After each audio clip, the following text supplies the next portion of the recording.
Buenos días para todos. Vamos a preparar.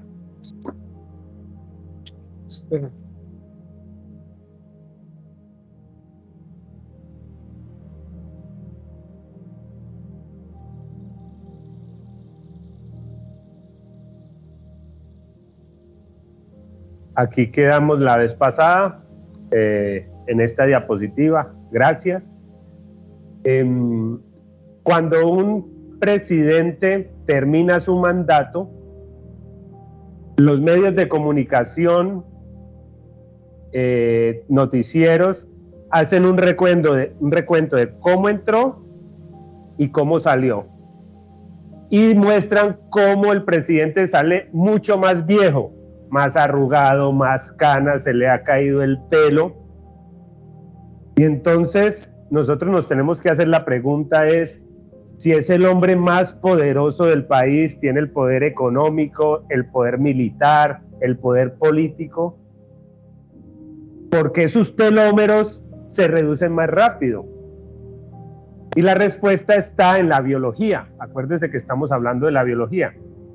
Aunque él tenga todo ese poder, cada vez que no le pase una reforma en el Senado, cada vez que el dólar suba, cada vez que salga un escándalo, es un trabajo de mucho estrés. Interiormente él siente como un ataque, y la biología está diciendo, aquellos seres, aquellos organismos que son muy atacados, quiere decir que no son los más fuertes. Acuérdense del gorila, que el gorila alfa está tranquilo, el gorila alfa no tiene esas amenazas.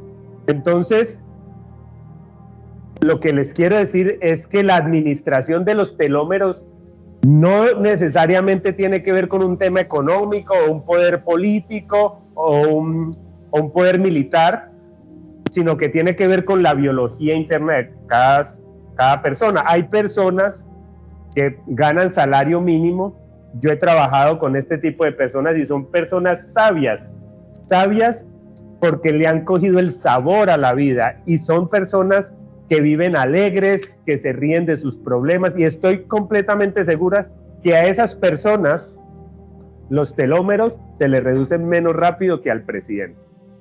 ¿Y por qué empiezo así? Porque este es una charla para pensar. Acuérdense, aquí hemos traído información para pensar. Yo estoy muy contento de estar acá. Yo voy a tener el celular en la mano porque este es el control remoto de las diapositivas. Voy a hacer un pequeño repaso de lo que hicimos para que no perdamos el hilo. Esto es como una serie de televisión, que cada charla es un capítulo nuevo y vamos a subir de nivel. Voy a hacer un recuento, pero aquellas personas que no hayan visto la charla anterior, se las recomiendo. Ya está, se están compartiendo por grupos de WhatsApp el link de la charla anterior, porque venimos de lo más antiguo, que es el inicio del planeta Tierra, y de lo más íntimo, que es el ADN, y estamos hablando de conciencia. Y lo primero que hicimos fue definir la conciencia. La conciencia como triple capacidad: capacidad de conocerme a mí mismo, la capacidad de conocer el mundo que nos rodea, y la capacidad de relacionarme de lo que soy con lo que nos rodea.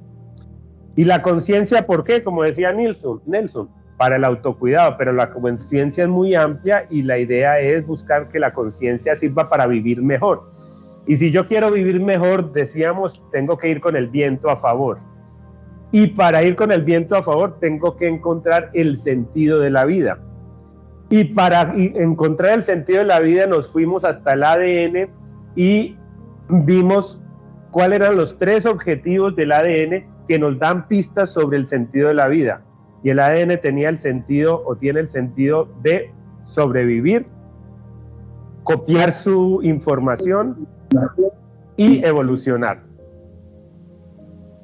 Y vimos cómo la biología premia a los más fuertes, los más tranquilos, y demerita los menos fuertes, no solo entre luchas de organismos, sino también en la salud de cada organismo. Y entonces también hablamos sobre que si yo quería tener éxito, quería ir en el sentido del ADN que era la evolución, pues tenía que cambiar. Pero interiormente tenía unas fuerzas anquilosantes, unas fuerzas que me paralizaban, que tenían la mejor intención, que era darme elementos para sobrevivir. Y es que los organismos se sienten tranquilos en lo que conocen, pero eso les genera una barrera para poder cambiar y evolucionar. Entonces, si yo quería cambiar, yo tengo que superar esas fuerzas que naturalmente tengo. Tal vez se me escapa algo más del repaso de la charla anterior, pero en la medida que vamos avanzando, vamos recordando los temas. Entonces, acuérdense de lo que hablamos, vamos a dar ejemplos, pero no nos peguemos al pie de la letra de los ejemplos, sino que busquemos la información que hay detrás de eso. Y digo yo, vamos a ir subiendo de nivel porque hemos estado hablando de animales y luego vamos a hablar de nosotros, los seres humanos, los Homo sapiens. Pero los animales son muy parecidos a nosotros y podemos tomar elementos de ellos para irnos conociendo a nosotros mismos. Y si nos conocemos más, pues vamos a ir aumentando el nivel de conciencia. Quiero decir algo muy importante. La conciencia no se va a elevar con las respuestas, la conciencia se eleva con las preguntas que yo me haga. Ya estas charlas te van a dar elementos para hacerte preguntas y ya con el hecho de hacer las preguntas voy a elevar mi nivel de conciencia. También dijimos que nadie va a transferir la conciencia de una persona a otra ni de un computador a otro, sino tiene que ser mi elección personal. Por esto las preguntas se las tiene que hacer cada persona. Entonces, hablemos de los animales. Los animales viven en dos estados. Son estados excluyentes. ¿Qué quiere decir eso? O están en un estado o están en otro estado. Hablemos del primer estado. Es el estado de emergencia. Y el otro estado es el estado de recuperación. En el estado de emergencia, aquí dice, se activa el sistema nervioso simpático, se liberan hormonas como la adrenalina, la oxitocina, el cortisol, se aumenta el ritmo cardíaco y la respiración es mucho más acelerado, se aumenta la glucosa en la sangre. ¿Esto qué es? Por ejemplo, las hormonas que te dan adrenalina, te dan una capacidad de acción mucho más rápida y también te disminuyen el dolor. El ritmo cardíaco, porque necesitamos oxigenar todo el cuerpo, y la respiración se aceleran. La glucosa en la sangre lo que te da es energía, necesitamos mucha energía. En los músculos llega mucha sangre y los músculos se tensionan para poder tener una reacción rápida. Los sentidos se agudizan para encontrar los peligros externos de esta situación. Siempre el organismo está con una mirada hacia afuera, no hacia adentro, sino hacia afuera. ¿Cuándo es que los animales están en este estado de emergencia? Pues cuando van a cazar o cuando son presa de alguien que los va a cazar. Entonces, por eso necesitan toda esta preparación biológica para reaccionar muy rápido, para irse por la ruta de escape o para ir por la presa. El enfoque de este estado de emergencia es cuidar de esas amenazas inminentes que están o atrapar la presa. Y es fundamental esto que les voy a decir. Los estados de emergencia para los animales siempre son en periodos cortos de tiempo. ¿Qué quiero decir con eso? Que si ustedes ven los programas de televisión, los documentales, los periodos en que un animal va a cazar a otro siempre son periodos cortos. La carrera dura 2 minutos máximo y se acaba. Estos periodos de emergencia en la naturaleza se ven por cortos periodos de tiempo. Veamos el otro estado, el estado de recuperación. El estado de recuperación es todo lo contrario. El estado de recuperación los organismos se relajan, el ritmo cardíaco y la respiración es pausada, el consumo de energía en el estado de emergencia, hay grandes chorros de energía que se necesitan para tener acciones muy rápidas. En el estado de recuperación, por el contrario, la energía se optimiza, hay poco consumo de energía. En el estado, de recuperación, se activa las defensas, el sistema inmune se activa, es decir, que si yo estoy enfermo, el mejor estado para estar es el de recuperación, donde se activa las defensas del cuerpo. Y se liberan otro tipo de hormonas, hormonas que nos ayudan a la parte social y a la parte reproductiva. Y el sistema digestivo funciona mucho mejor. Entonces, en este estado de recuperación le sirve a los animales, imagínense por ejemplo un león en la llanura, cuando están acostados, o las vacas cuando están rumiando, son estados de pereza, de mucha tranquilidad. Esos estados sirven para curarse las heridas, para curarse las enfermedades, para hacer la digestión, para socializar con otros. Entonces, para, digamos, tener esas ideas un poco más claras, pensemos en un ejemplo de un perro y un conejo. El perro va a cazar al conejo.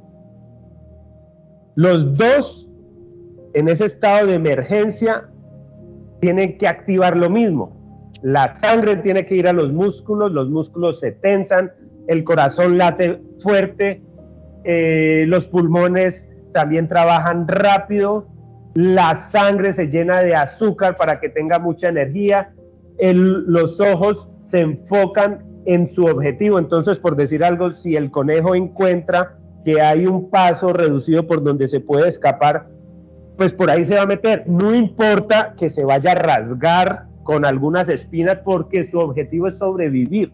Y si el perro cabe por ahí se va a meter y también se va a rasgar. Es decir, estamos enfocados en el exterior, pero no en todo el exterior, sino en lo fundamental, que es escapar o cazar.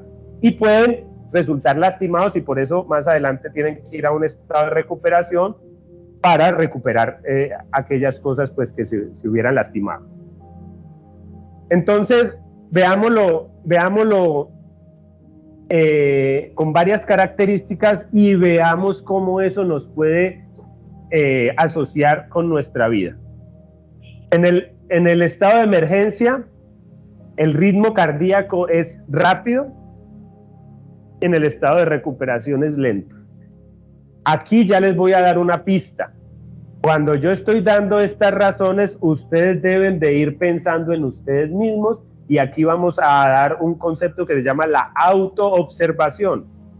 Porque como estamos hablando de los animales, pero cómo eso puede asociarse con mi vida, entonces yo ya tengo elementos, según cómo esté mi respiración, según cómo estén mis músculos tensos o no, cómo me palpita el corazón, yo puedo saber si yo estoy en un estado de emergencia o no, o si yo estoy somnoliento, me quiero dormir, o si yo estoy distraído. Entonces ya vamos a empezar a hablar de un concepto que se llama la autoobservación. Y yo voy a hablar de unas características, pero para que cada uno en su vida diaria pueda empezar a observarse. ¿Por qué? Como decíamos, la conciencia es conocernos a nosotros mismos. Entonces nos da elementos para irnos conociendo. Entonces ya habíamos hablado de esto, la respiración es agitada o lenta según el estado. El sistema inmune en estados de emergencia no funciona bien. Y hay personas que se enferman mucho. Entonces puede preguntarse, ¿será que yo vivo muy estresado? Yo, por ejemplo, soy de las personas que el estrés me hace doler los músculos del cuello y la espalda. ¿Por qué? Porque siento que tengo que estar tensionado como si fuera a cazar a alguien o como si me tuviera que defender. Entonces los músculos se tensan en estado de emergencia, mientras que en estado de recuperación están relajados. Hay personas que son mala gente, seguro es que viven muy estresadas. Hay personas que son egoístas. Cuando yo estoy en estado de emergencia, solo puedo pensar en mí, en salvarme.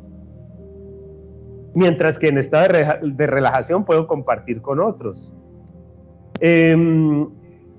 O a veces tenemos problemas sexuales en la intimidad. Tal vez es que vivimos muy relajados, muy estresados, perdón. O incluso podemos tener problemas de azúcar en la sangre, por lo que decía, en los estados de emergencia tenemos que tener mucha azúcar en la sangre para poder tener esos chorros de energía impresionantes que necesitamos. A veces no tenemos la oportunidad de reflexionar sobre nuestras vidas, sobre nuestra educación, sobre las cosas que nos molestan. Siempre estamos en el afuera, en el comprar, en el compararnos, y eso también tiene que ver con el estado de emergencia. El estado de emergencia, el enfoque siempre es hacia afuera. En cambio, en unos estados de recuperación yo puedo hacer reflexiones sobre mí. La presión arterial, también eso es un tema de salud. En un estado es alto, en el otro estado es bajo. Las ondas cerebrales, esto es importante porque el cerebro trabaja muy rápido en los estados de emergencia y lento en los estados de recuperación. Por ejemplo, como decíamos, imaginémonos el conejo. Si él está corriendo, el conejo no va a pensar, bueno, ¿será que yo ya tengo comida para esta noche? No es momento para pensar ni para recordar. La memoria no va a estar activa. A veces tenemos problemas de memoria, es porque estamos permanentemente en estados de emergencia. Veamos más características. El perro va a utilizar ese momento para reconocer el área, para conocer lo que hay, para aprender. No, el perro no tiene las condiciones biológicas para aprender.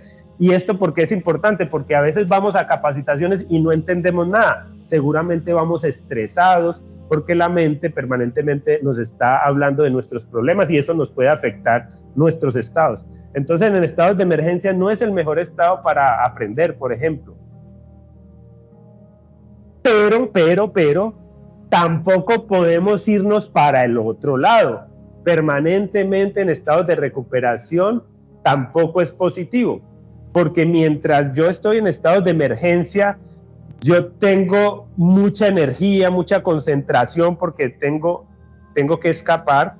En estados de recuperación es como les decía, los leones haciendo pereza, despreocupados. Si uno viene a una capacitación así en ese estado de recuperación, pues se va a distraer. Tiene un estado de despreocupación, no le importa nada. En unos estados de recuperación no les importa nada. Ya habíamos hablado de la digestión.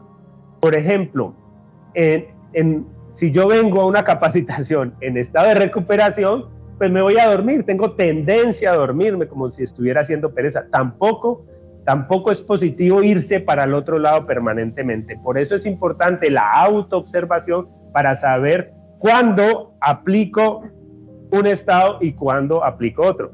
Estoy hablando de animales, pero les estoy dando tips para que nos vamos conociendo más a nosotros mismos. Si yo, aquí el 80% de las personas que están viendo esta charla son personas que trabajan con actividades físicas. Tienen que cargar bultos, cargar cerchas. Si yo no activo mis músculos y no los pongo tensos, fácilmente puedo doblarme el pie o puedo afectarme la espalda. ¿Por qué? Porque no tengo el estado que necesito para hacer la fuerza física. En los estados de recuperación, por ejemplo, la fuerza es baja y la capacidad de reacción es lenta, y en el trabajo que nosotros tenemos necesitamos reaccionar rápido. Entonces es importante conocer cómo se comportan los animales y eso cómo me puede afectar la vida, porque tenemos mucho de animales. Nosotros tenemos un organismo muy parecido al de los animales.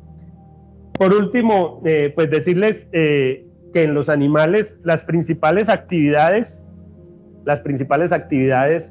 en el estado de emergencia es correr, huir, atacar, mientras que en los estados de recuperación las principales actividades es hacer la digestión, recuperarse y sanarse de las enfermedades y procrear. Y les voy a dar este dato. Siendo que el cerebro pesa solo el 2% de lo que pesamos nosotros mismos, consume el 20% de nuestra energía. Por eso es tan importante saber en qué estado estoy, porque el estado de emergencia consume mucha energía, mientras que el estado de recuperación es mucho más óptimo.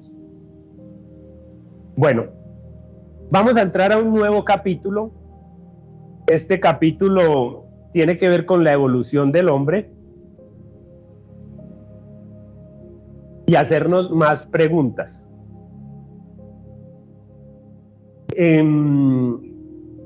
Esta gráfica, que no sé por qué está así, lo que nos va a mostrar es la evolución de los reinos en el planeta Tierra. Entonces, los primeros que existieron fueron el reino mineral, desde que inició el planeta Tierra hace 4.500 millones de años, o sea, desde el día cero. Pasó un tiempo y empezaron a existir el reino vegetal. Después, aquí está el puntero, después, en esta otra franja, muestra el inicio del reino animal. Y el ser humano está en color verde, pero es tan pequeña la franja de tiempo respecto a la historia del planeta que no se alcanza a ver. Es una diminuta franja verde que hay aquí arriba, para que lo entendamos mejor. Si convertimos esos 4.500 millones de años convertido en un año, el ser humano solo ha vivido 35 minutos de la historia de la Tierra. ¿Y por qué digo todos estos datos? Porque nosotros somos el reino más evolucionado de este planeta. Pero la pregunta es, ¿ya estamos totalmente evolucionados? Y la respuesta que yo me doy es no. Somos un reino en evolución, apenas estamos evolucionando. O dígame, ¿para qué sirve que el hombre tenga pelo en pecho? ¿Eso para qué sirve? O sea, hay una transición de unas características biológicas que antes servían, tal vez había mucho pelo para cuidarse del clima, y que hoy se van disminuyendo porque nuestras condiciones han cambiado. Las cejas sirven, por ejemplo, para evitar que el sudor entre a los ojos, las pestañas para evitar que el polvo entre a los ojos, pero hay cosas que definitivamente decimos para qué sirven. Por ejemplo, el dedo meñique del pie. Ese solo lo recordamos cuando nos pegamos con la cama, pero de resto no sabemos para qué sirve. Entonces, mi forma de ver la vida es que estamos en evolución. Y por eso hablábamos en la charla anterior, por eso tenemos un cerebro con tanta capacidad que todavía no lo hemos utilizado. Bueno, hay un historiador que se llama Yuval Harari. Es una de las personas más influyentes en el mundo. Este señor nos cuenta que nosotros cuando iniciamos, hace 300.000 años o 100.000 años, depende del historiador o el arqueólogo que uno consulte, nosotros vivíamos como animales, éramos manadas de animales, de un tamaño entre 20 y 40 individuos por cada manada. Esto se regula naturalmente. Es decir, estamos preparados biológicamente para conocer en profundidad a 40 personas más o menos. Yo sé el que es activo, el que es perezoso, el que es fuerte, el que es bueno para cazar, el que es bueno para cocinar, el que es bueno para armar la casa. Se conocían y podían relacionarse naturalmente sin tener reglas entre 20 y 40 personas. cómo viven las manadas de gorilas o las manadas de micos. Y nosotros no estábamos en la punta de la pirámide evolutiva, estábamos en la mitad.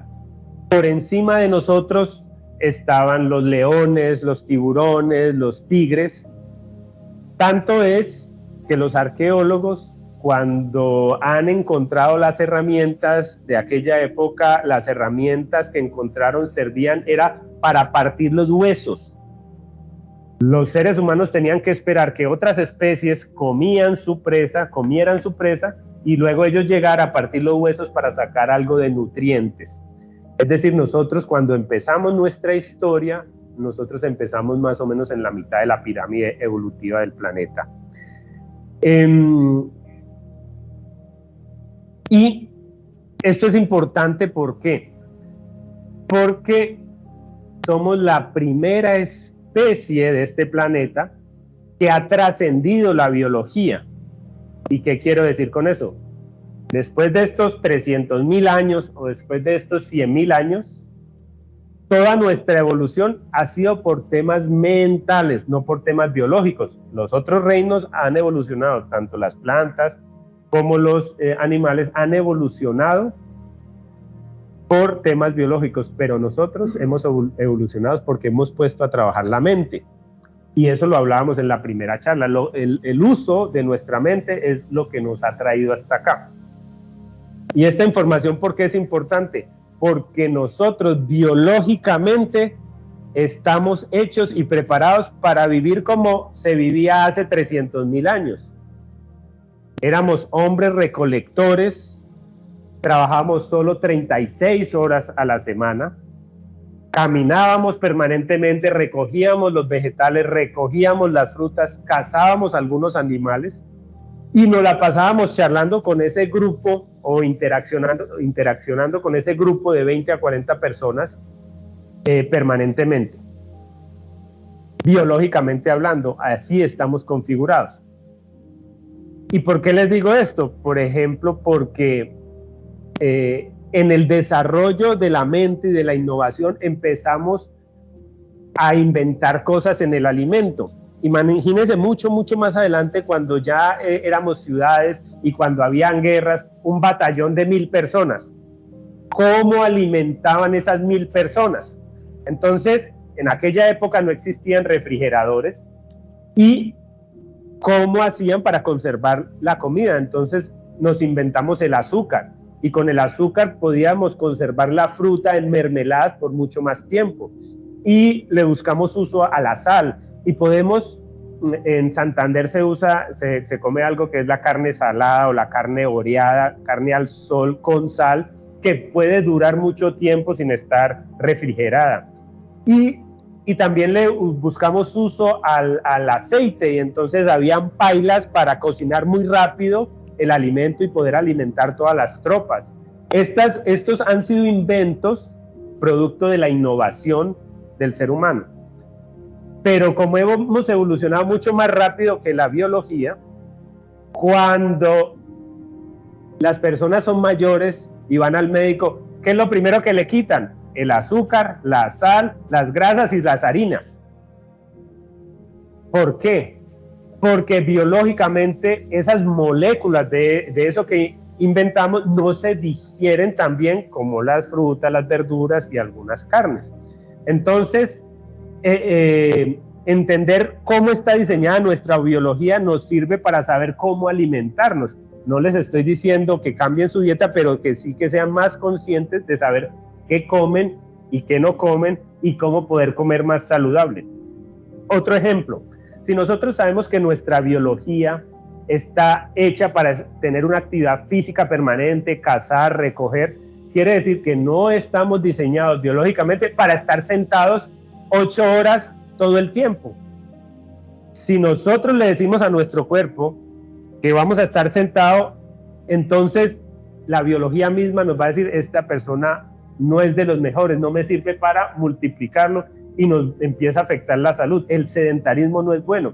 Entonces eso es una parte positiva para aquellas personas que su actividad física, su actividad laboral tiene que ver con actividad física, porque está honrando su cuerpo para lo que está hecho. Mientras que personas como yo, que son reuniones, computador y nuestra actividad no es activa, tenemos que hacer el propósito de hacer ejercicio o de caminar o de buscar una actividad física, porque si no, nuestro cuerpo se va a enfermar. Más adelante en la historia del hombre, la organización de esas manadas se empezó a dividir las funciones.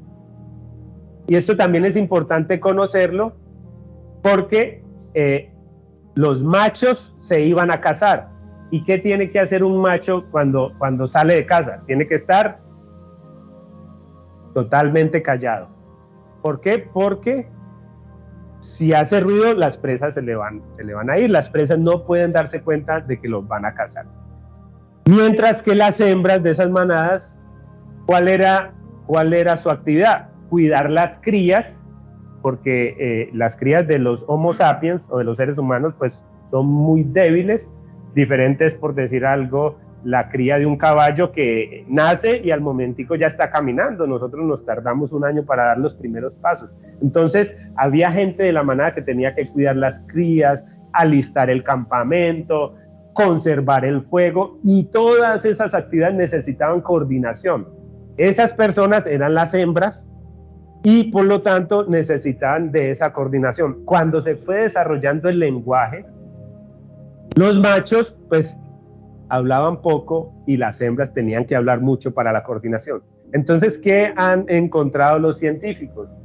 Que estadísticamente las mujeres hablan por día entre 12.000 y 15.000 palabras por día, mientras que los hombres hablan entre 4.000 y 5.000 palabras por día. ¿Y eso de dónde viene? De allá, de esa historia. Y hay un señor que dice, y eso es para que nos conozcamos y nos conozcamos nuestra relación de pareja, hay un señor que dice, y esas palabras son acumulables. ¿Cómo así que son acumulables? Pues, por ejemplo, yo voy todo el día y tengo reuniones y me gasto mis 5.000 palabras. Cuando llego a la casa, mi esposa no me saca ni una palabra, ya me las gasté. Y por el contrario, la esposa, que de pronto no tuvo una actividad social en el día y no se gastó tus 15.000 palabras, llega el esposo en la tarde y tiqui, tiqui, tiqui, tiqui, tiqui, tiqui, tiqui, se las gasta. Y son acumulables, y si no las gastó un día, al otro día. Entonces es importante porque uno nos vamos conociendo y vamos sabiendo de dónde vienen los comportamientos de nosotros. Bueno, entonces estábamos hablando de qué nos diferencia de los animales. Y unos científicos encontraron que tiene que ver con la proporción del lóbulo frontal. El lóbulo frontal es una parte del cerebro que se ubica acá y es responsable de analizar, es responsable de dirigir, de planear, de innovar, de imaginar, de reflexionar. Y esa parte de nuestro cerebro es 30% del tamaño de todo el cerebro. Mientras que los otros animales, su proporción es mucho menor. Por ejemplo, el perro, el lóbulo frontal es el 7%, el gorila el 6%, el delfín, que dicen que es muy inteligente, el 20%, el león 6%, el elefante 7%.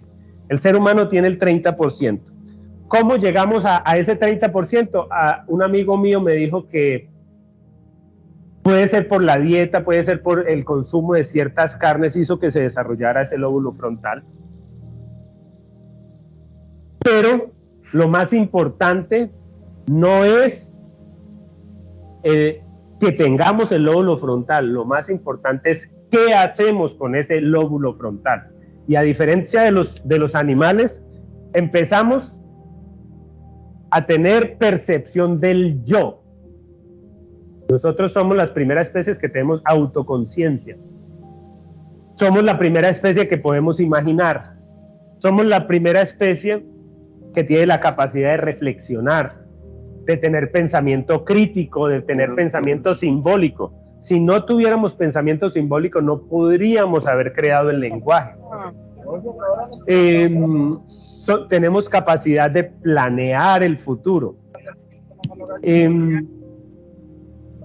Y eso fue lo que hizo la gran diferencia. Voy a dar un ejemplo.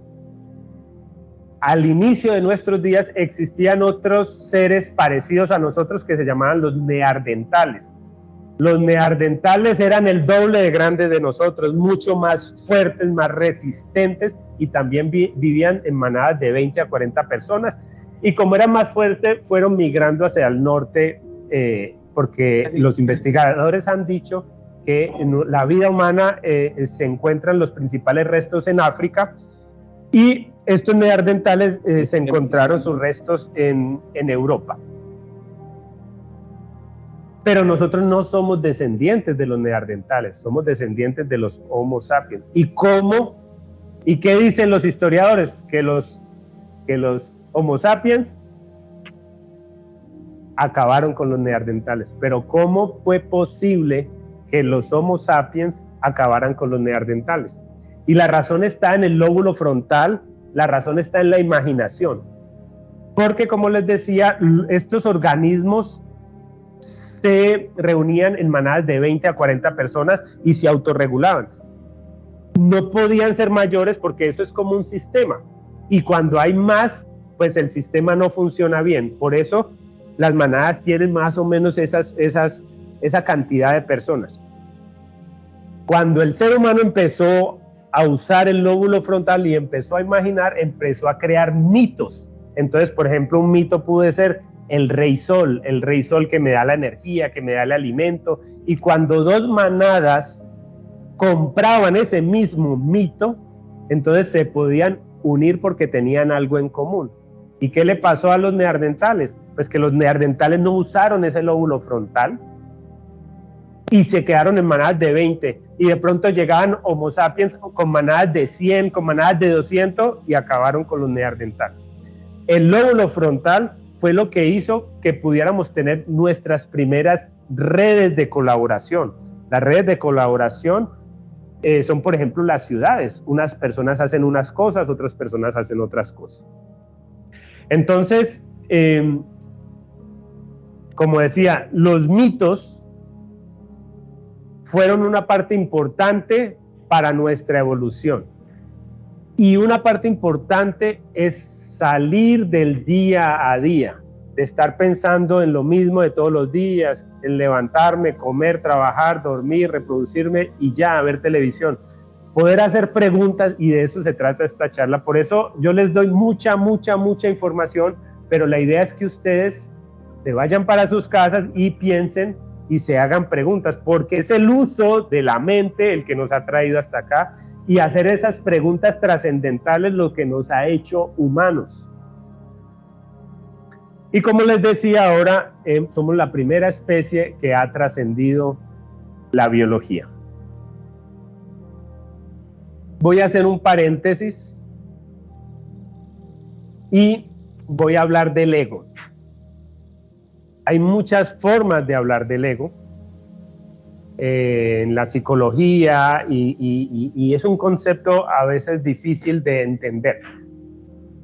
Pero como estamos hablando de una transición entre animales y ser humano, y estamos hablando que el ser humano empezó a usar la mente y empezó a usar el lenguaje simbólico, empezó con conceptos abstractos que no tienen los animales.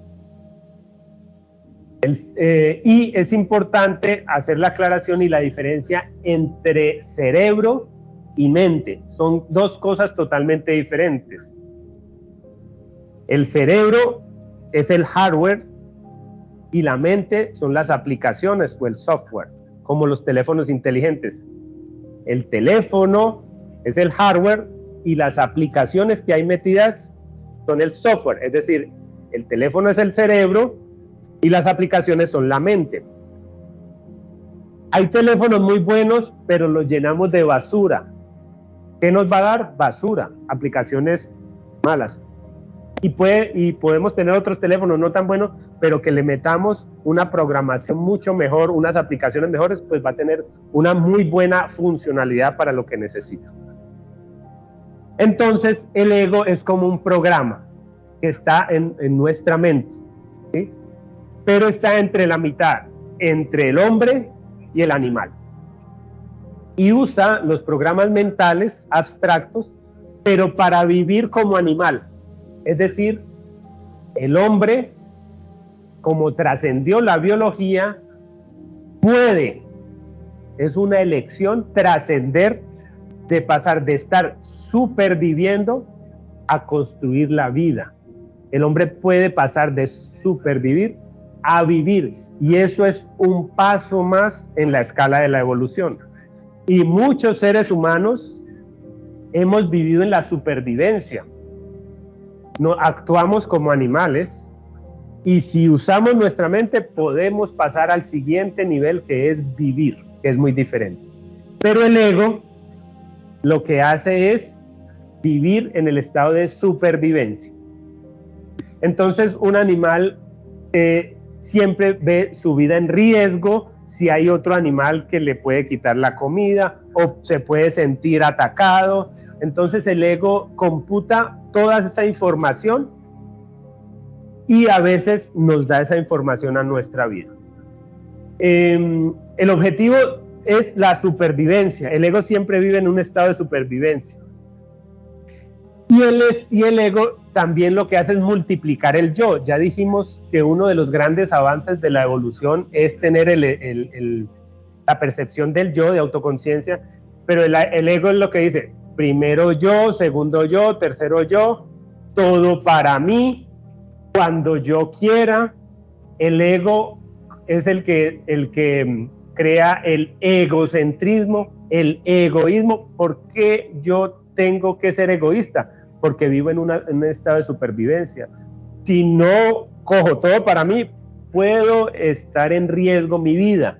Entonces, voy a poner unos ejemplos de conceptos abstractos que hemos creado los hombres cuando estamos en un estado de supervivencia y cuando estamos en un estado de crear la vida. Entonces, mientras el ego vive en culpa, yo podría vivir en comprensión. Mientras el ego tiene que estar juzgando al otro, juzgando la vida, yo podría estar en un estado de aceptación. Mientras el ego quiere venganza, quiere retaliación, en un estado de vivir yo puedo perdonar. Mientras el ego piensa en mí, solo yo soy el mejor, el más bonito, en el estado de vivir yo puedo vivir en comunidad. Por ejemplo, la competencia. Los animales tienen que competir por el alimento, tienen que competir por la zona donde van a vivir, tienen que defenderlo, están en estado de supervivencia. Y la competencia de las empresas y la competencia de nosotros como seres humanos nos ha traído hasta acá, nos ha motivado a ser mejores. Pero eso es un estado en el nivel de conciencia, y hay un nivel superior, donde nos hemos dado cuenta que ayudarnos y apoyarnos nos trae más beneficios que estar compitiendo uno con el otro. Voy a darles un ejemplo. Peter Drucker es un experto en planeación estratégica organizacional. Peter Drucker toda la vida nos dio cómo hacer para competir con otras empresas, nos dio esa información y cómo acabar con la competencia. Y finalizada ya su vida, ya cambió el concepto y dijo: no, la estrategia de las empresas no es cómo acabar con la competencia. Lo mejor de la estrategia de las empresas es segmentarse, crear una empresa que pueda satisfacer un grupo específico de clientes, donde esa empresa sea la mejor de resolverle esas necesidades a ese grupo de clientes. Y esos clientes van a estar tan afianzados a esa empresa que me van a comprar a mí, y puede haber otras empresas, no tengo que acabarlas, pero no van a poner en riesgo mi subsistencia, porque yo ya tengo un grupo de clientes cautivos donde solo yo puedo satisfacerlo de la mejor manera. Entonces Peter Drucker se dio cuenta que competir no era lo más importante en la estrategia organizacional. ¿Qué hizo él? Aumentó su nivel de conciencia. O la manipulación, a veces usamos la manipulación para que los otros hagan lo que yo quiero. Mientras que en un estado de vida yo puedo estar es convivir, vivir con los demás. Bueno, de esto ya hemos hablado. ¿Qué es lo que nos hace humanos? Es la capacidad de abstracción, la capacidad de salir del estado de supervivencia, de construir la vida, la capacidad de reflexionar, de salirnos de lo cotidiano. Es decir, nosotros evolucionamos e inventamos cosas y fuimos innovadores es porque pensamos, ¿cómo podemos hacer esto mejor? ¿Cómo podemos cambiar nuestra vida? Entonces, salirnos del día a día es lo que nos hace humanos, y eso es uno de los pilares fundamentales de estas charlas, es ponernos a pensar. Eso lo hablamos en la primera charla, es fundamental ponernos a pensar. Ya hablamos de cerebro y mente, de la diferencia, y vamos a traer al doctor Joe Dispenza. El doctor Joe Dispenza nos dice que para cuando nosotros tenemos más o menos 35 años, nuestro comportamiento está condicionado por nuestra educación, nuestros sistemas de creencia, nuestra cultura, lo que hemos aprendido, influenciados. ¿Qué dice él? Que nosotros no pensamos, sino que reaccionamos a todo ese software que tenemos en la mente, con lo que nos han criado, con lo que nos han educado, y por tanto solo es el 5% de nuestras decisiones las que son conscientes. Y esto es muy importante, porque quiere decir que solo ese 5% el que nos hace diferente a los animales. Y eso es muy importante porque cada uno tiene que reflexionar si lo que yo estoy actuando es una reacción frente a todo lo que he aprendido o es una decisión consciente. Y lo que dice Joe Dispenza es que solo el 5% de nuestras decisiones son conscientes. El resto son reacciones. Entonces, por eso les decía yo en la primera charla, ¿qué información le estamos metiendo al cerebro? ¿Qué información le estamos metiendo al cerebro? Por ahí yo he recibido muy buenos comentarios de la primera charla, los agradezco, y he recibido también críticas constructivas, y alguien decía, ay, es que usted habló de los amigos chismosos, entonces yo me voy a cambiar de amigos. Yo no estoy diciendo que cambien de amigos, lo que estoy diciendo es que reflexionemos sobre qué información le estamos metiendo a nuestro software. Compartamos con nuestros amigos, eso hace parte de la felicidad, pero no dediquemos toda nuestra vida a recibir la información del mismo noticiero, a recibir la información de las mismas personas, a recibir la información de las mismas redes sociales, sino que busquemos otra información de valor, porque como dice Joe Dispenza, el 95% de nuestro comportamiento son reacciones de lo que yo he aprendido, no son pensamientos conscientes. Esto ya es la última información de la charla de hoy. Esto es como una serie, vamos por capítulos, pero tiene un hilo conductor y al final van a encontrar cómo se une todo. Y como aquí hemos dado mucha información, en 15 días Nelson va a traer una charla y volvemos con esta serie en un mes. Así van a tener bastante tiempo para reflexionar sobre esto. Hablemos de la inteligencia. Habíamos dicho que somos Homo sapiens. Inclusive unos autores dicen que somos Homo sapiens sapiens. Eso significa hombre sabio. La subespecie que somos hombre sabio sabio. Y hablemos de la inteligencia. ¿Qué es la inteligencia? Definitivamente hay que ser honestos. Hay unos más inteligentes que otros. Eso lo vemos. Y no es la forma de vestirse, o si yo tengo gafas, o si yo hablo más lento, lo que me hace más inteligente, sino los resultados. Inteligente es aquel que tiene resultados satisfactorios en su vida para él mismo. Es decir, la capacidad de decidir. Si yo tengo unos buenos resultados en mi vida, yo soy inteligente. Hay una definición de inteligencia que me cambió la vida a mí. Y es la siguiente. Inteligente es aquel que es capaz de adaptarse y ser feliz. Si yo soy feliz, soy inteligente. A mí Desde niño me dijeron, usted es muy inteligente, usted es muy inteligente. Y siempre me ocupé de ser feliz y lo investigué, y por eso es que yo tengo esa afición a la conciencia y ese hobby por estudiar, y me hice esa pregunta, ¿yo soy feliz? Pues a mí me dicen que soy inteligente, pues si yo soy inteligente, yo tendría que ser feliz. Y a partir de ahí mi vida cambió porque empecé a ver el concepto de inteligencia muy diferente, pero es el mismo, es decir, si yo soy feliz es porque he conseguido los resultados que me he propuesto para mi vida. Pero como decíamos, y esto no es un secreto, es un hecho, hay unos más inteligentes que otros. Pero, y esta parte es importante, todos los más inteligentes y los menos inteligentes dentro de nosotros mismos tenemos una grandiosa, máxima, estupenda superinteligencia, una supercomputadora que nos da la vida. Nosotros no somos conscientes, pero por ejemplo, si nosotros cogemos nuestras arterias y las unimos una tras otra y hacemos una línea, podemos encontrar que en promedio tenemos 96.000 kilómetros de arterias. Eso es como darle 2 vueltas al mundo. Y nosotros tenemos más o menos entre 30 billones y 40 billones de células y 40 billones de bacterias. Y solo en 20 segundos podemos, a través de las arterias, oxigenar todas esas células.